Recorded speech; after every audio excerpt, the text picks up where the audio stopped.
با برنامه خبری امروز پنجشنبه دوم اوگوست من طاهری سفر در خدمت شما هستم. سلام بیننده ارجمند. در اول نگاه به سرخط چند خبری روز. داد و گریفت بین ساکنان تاجیکستان و ازبکستان را بعد از مدت محدودیت آسان‌تر کردند. مقامات گفتند باز شدن مرز نتیجه های خوب داد. از این طرف آورده در همون قریبه پست گمرکی روی راه مونده در همون افتای گرمی تخم با خریدارای تاجرایی که با بگیم در بازارها میشن اومده با تحریر یگلو خریداری کرده برده ایستاده بوده. دعوا بر سر راه و زمین در تاجیکستان افزایش یافته است. یکی میگوید خانه‌اش را قانونی ساخته است، دومی میگوید راه ما را گرفته.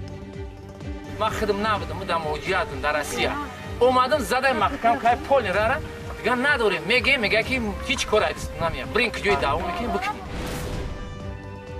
در شهر خوجند اتوبوس‌های نو به مسافرکشانی شروع کردند. مقامات میگویند امیدوارند سرگردانی مردم در مرکز سوخت کمتر می شود. امیدوارم که هم همکاری از راه وای می شود، نمچی سبک می شود، هم خدمت رسانی. تفصیل خبرها. این جوان که در یک ویدیوی تبلیغاتی داعش با 4 نفر دیگر به رهبر این سازمان سوگند صداقت می‌دهد، آرامی یک خانواده را در شهر دوشنبه به هم زد. صاحبان خانه در محله مایاکوفسکی میگویند مقامات چند بار به خانه آنها به سراغ عبدالصمد حسینوی 33 ساله آمدند که حالا به کشتار 4 سیاح خارجی و همچنین تروریسم متهم می شود. این خانه را ما هم خریدگی من سوی خانه میرزای سعید همی بودن در چوتین خانه ما بوده. یک دو بار ما گفتیم که نیست بیایه یوف شود میبروریم شای خیلی. هم قطعی دیگه هم قید خونه مونده ولی ما نمیشناسیم نمیدونیم. عبدالصمد حسینوف ساکن ناحیه واسعه بوده است و وزارت امور داخلی گفت که او را هنگام عملیات در ناحیه دنغره دستگیر کردند. 4 همراه او کشته شدند. مقامات تاجیکستان گفتند که بعضی از این جوانان که در ایران آموزش دیدند در قتل 4 سیاح خارجی دست دارند. و ضمناً وزارت امور خارجه ایران با دعوت سفیر تاجیکستان در تهران به وزارت از پیانه دوشنبه در رابطه با داشتن سیاحان در حمله به سیاحان خارجی اعتراض کرده است. بهرام قاسمی سخنگوی وزارت شام 1 اوگوست گفته است که اتهامات تاجیکستان در این زمینه دروغ و بی اساس است. این واکنش به بیانیه وزارت امور داخلی تاجیکستان است که گفت چند از آنهایی که در کشتار 4 سیاح خارجی دست دارند در ایران آموزش دیدند. مقامات رسمی تاجیکستان میگویند بعد از مدت محدودیت انتقال مال به ازبکستان و شرایط تجارت بین ساکنان دو کشور همسایه را آسان‌تر کردند. مسئله داد و گرفت ساکنان ناحیه‌های نزدی مرزی که اول امسال با هیاهو شروع شد و بعضاً به مشکل دچار می‌آمد، روز 2 اوگوست در شهر دوشنبه بررسی شد. شادمان یتیم در این باره جزئیات بیشتر دارد. مقامات تاجیکستان اعلام کردند که انتقال محصولات از ازبکستان به این کشور در حجم تا 50 کیلوگرم اجازت می باشد. مسئولان خدمات گمرک 2 اوگوست در نشست مطبوعاتی گفتند که همچنین ساکنان دو کشور می توانند به مبلغ تا $1000 محصولات را به تاجیکستان بدون تهیه اسناد رسمی وارد کنند. در اول در حقیقت بسیار آزاد ماندیم، از همین شخصان علایده استفاده کردند. حاضر هم در دایره قانونگذاری یگان خیلی محدودیت نیست.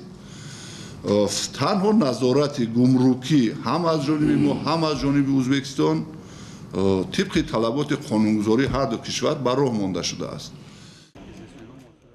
تا 50 کیلو بار مقرر کردن حجم یک مراتبه انتقال بار در حالی است که در اولین روزهای باز شدن مرزها میان دو کشور رفت و آمد ساکنان به طور بی‌سابقه زیاد شد و ضرورت پیش آمد بازار نزد مرزی هم تشکیل شود. در اول از همه بیشتر تخم مرغ و دانگی از ازبکستان وارد کردند. با آغاز گرمای تابستان اولین محدودیت هم از تخم مرغ شروع شد.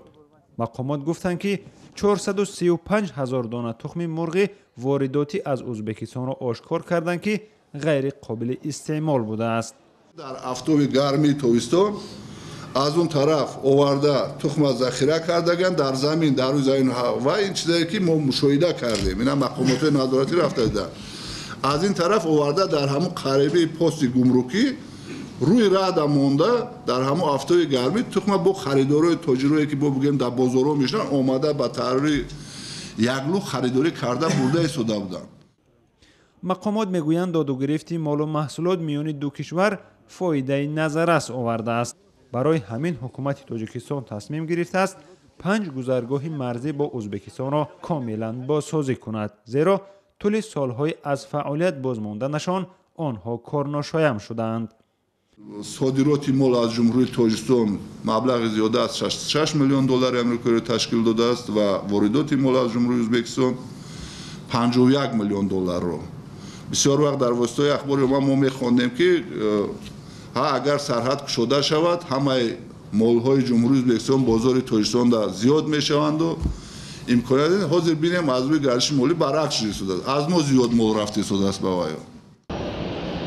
ба иттилои мақомот дар 6 моҳи имсол тоҷикистон ва ӯзбекистон ба маблағи 117 миллион доллар доду гирифт карданд ки нисбати ҳамин давраи соли гузашта 2 баробар бештар аст. рӯзҳои аввали боз шудани марзҳо доду гирифт миёни ду тараф зиёд шуд, вале баъдан мақомоти кишвари ҳамсоя вуруди молу коло аз тоҷикистон ба ӯзбекистонро маҳдуд кард. шодмон ятим, искандари фирӯз, озоди душанбе. келин ва набираи муҳиддин кабирӣ раиси ҳизби мамнӯи наҳзати исломӣ субҳи 2 август ба Истанбул расиданд. расонаҳои наздик ба мухолифони давлати Тоҷикистон хабар доданд, ки Ҳамза Тиллозода ва модараш Мижгона Зайниддинова тавассути ҳавопаймои ширкати Turkish Airlines ба хориҷ рафтанд. ҳамза Тиллозода фарзанди Рӯҳуллоҳ Тиллозода ва набираи муҳиддин кабирӣ раиси ҳизби мамнӯи наҳзати исломӣ дар Тоҷикистон аст, ки соли 2015 аз тарси боздошту зиндонӣ шудан Тоҷикистонро тарк кард ва дар хориҷ ба сар мебарад. ҳамза ба саратони узви таносул гирифтор аст.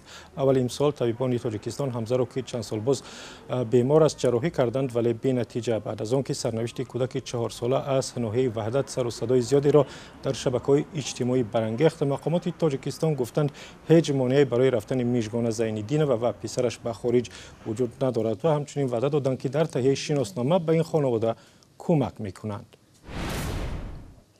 сар мезанем ба Қазоқистон. додгоҳи Қазоқистон зоҳиран зери фишори ҳомиёни ҳуқуқ як зани қазоқтабор аз Чинро озод кард, ки ӯ ба убури ғайриқонунӣ марз муттаҳам мешуд. ин хатар вуҷуд дошт, ки Сайрагул Саудбойро дигар бора ба Чин баргардонанд ва ӯ дар он ҷо ҳатто ба қатл маҳкум шавад. ҷузъиёти ин парвандаи пурсарусадо дар гузориши ҳамкорам Искандари Хоҷамирзода. рӯзи чоршанбе додгоҳи Қазоқистон ҳукм баровард, ки шаҳрванди қазоқтабори Чин Сайрагул Саудбой ба Чин истирдод нашавад. ҳозирин дар Толор ҳукми додрасро бо кафкӯбӣ қабул намуданд ва ин зани 41 сола имкон ёфт, ки билохира шавҳар ва ду фарзандашро ба оғӯш бигирад. Саудбой дар моҳи апрел аз Чин фирор кард. ӯ таъкид мекунад, ки дар манотиқи ғарбии Чин мардуми қазоқтабор ва мусулмонон зери фишори сиёсӣ қарор дошта, онҳоро дар шабакаи урдугоҳҳои таълимӣ ба истилоҳ аз нав тарбия мекунанд. ин хонум мегӯяд, дар ҳоли бозгашт ба Чин мавриди таъқиб қарор мегирад. Саудбой моҳи май бо талаби Чин боздошт шуд. дар муҳокимаи ӯ дипломатҳои чинӣ ҳузур доштанд. додрас эътироф кард, ки Саудбой марзро ғайриқонунӣ убур кард, вале ягона ҳадафи ӯ ҳамоиш бо оилааш будааст. шавҳар ва фарзандони Саудбой чанд сол пеш ба Қазоқистон ҳиҷрат намуда, соли гузашта шаҳрвандии Қазоқистонро ба даст оварда буданд. даъво барои роҳ ва замин дар Тоҷикистон сол ба сол зиёдтар мешавад, зеро талабгорони хонаву замин дар кишвар афзоиш меёбанд. мақомоти расмӣ ҳам мегӯянд, сабаби ҷанҷолу даъво барои замин гоҳ худи мансабдорон ҳастанд, ки ғайриқонунӣ ба нафаре замин медиҳанд ва баъдан чанд вақт бас дар як деҳа ҷангу ҷанҷол сар мезанад. ҳамкорони мо шоҳиди чунин ҷанҷоле дар ноҳияи Фархор буданд.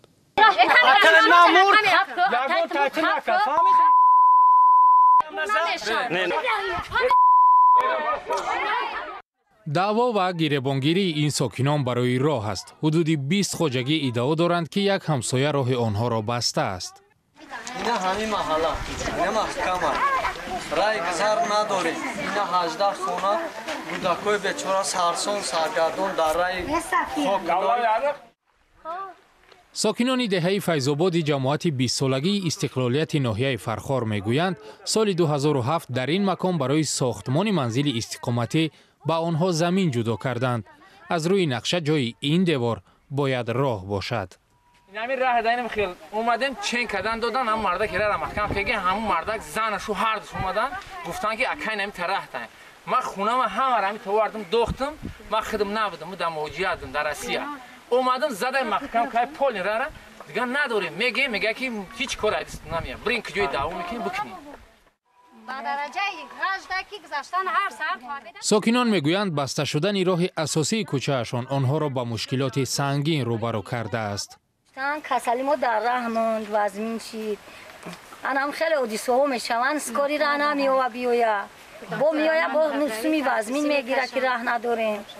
حتی ما همین صبح مقصد در دنیا گذشت در خونه تو ساری را بوداش نتونسته بانلیسه. جا شلاگمان زدگی بود. بانلیساش بردن چند بار آوردن 3 بار بودگی هنوز. سکار اومدن نتونست رفتن شلاگمان را بریدن بعد آوردن.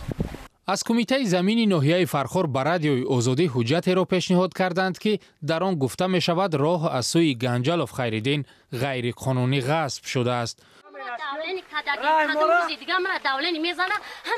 صاحبان زمین این ادعا را رد می کنند و می گویند اینجا نه راه بلکه زمینی آنهاست.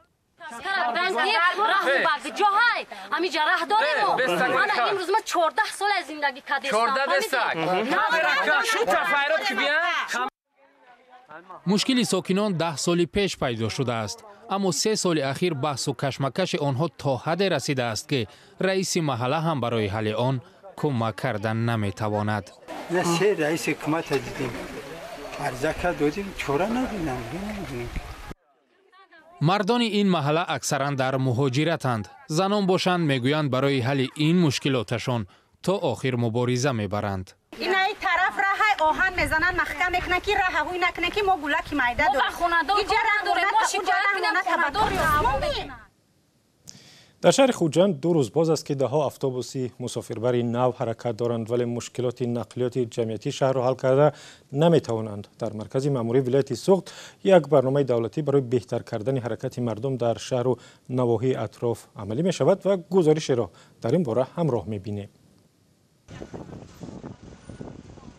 دومین شهری کلانترین تاجیکستان که مردمش در روا مشکل داشتند صاحب دهها اتوبوسی نو شد. 25 اتوبوسی استحصال روسیه روز 1 آگوست به کوچه های شهر برآمدند. برای خریدن اتوبوس های نو بانک اروپایی بازسازی و رشد تقریباً 27 میلیون دلار داده است. روز 31 ایول 25 اتوبوسی مسافربر استحصال روسیه را برای حرکت آماده کردند. رئیس شهر گفت باید 50 اتوبوس دیگر هم بیارند. بعد این پارتیا این 9 متره هست روزیش باز 12 مترش وارد می شود. آینده من باوری کامل دارم که هم همبشری از راه وای می شود نمچی سبک می شود هم خدمت رسانی آینده. ساکنان خوجند که بیشتر با مسافربرهای خرد در مرکز ماموری ولایت سوخت حرکت می‌کردند شکایت داشتند که ساعت‌ها منتظر می‌شوند تا مسافربر خالی پیدا کنند. حالا خرسند شدند. خط سیری نو شده شد، اتوبوس ها می‌گردند داخل شهر به این حسن شهر زیبا می‌گرداند. شخص‌های هستند که امتیاز دارند، آنها هم بی پول سوار می‌شوند. ما باوری داریم که نرخ ارزان که رفت آمد میکنیم. قیمت راهگیرهای مسافربرهای جمعیتی ماهی گذشته تقریباً 40% بالا رفت و در اتوبوس‌های نو سیستم الکترونی پرداخت خواهد بود. اما در روز اولی حرکت اتوبوس‌های نو چنین حالت در بعضی خط‌سیرها دیده شد. و در تاشکند روز 2 آگوست با شرکت هیئت فرهنگیان تاجیکستان یک نمایش برگزار شد. هیئت تاجیکستان که بنا به اطلاع وزارت فرهنگ از 57 نفر عبارت است به خاطر شرکت در برنامه‌های فرهنگی تاجیکان روز 1 آگوست وارد تاشکند شد و آنجا برنامه‌های کنسرتی هم برگزار خواهند کرد. و اینجا رسیدیم به پایان برنامه خبری امروز پنجشنبه 2 آگوست. سپاس که با ما بودید. خبر و گزارش‌های از این هم بیشتر در وبسایت azadi.org.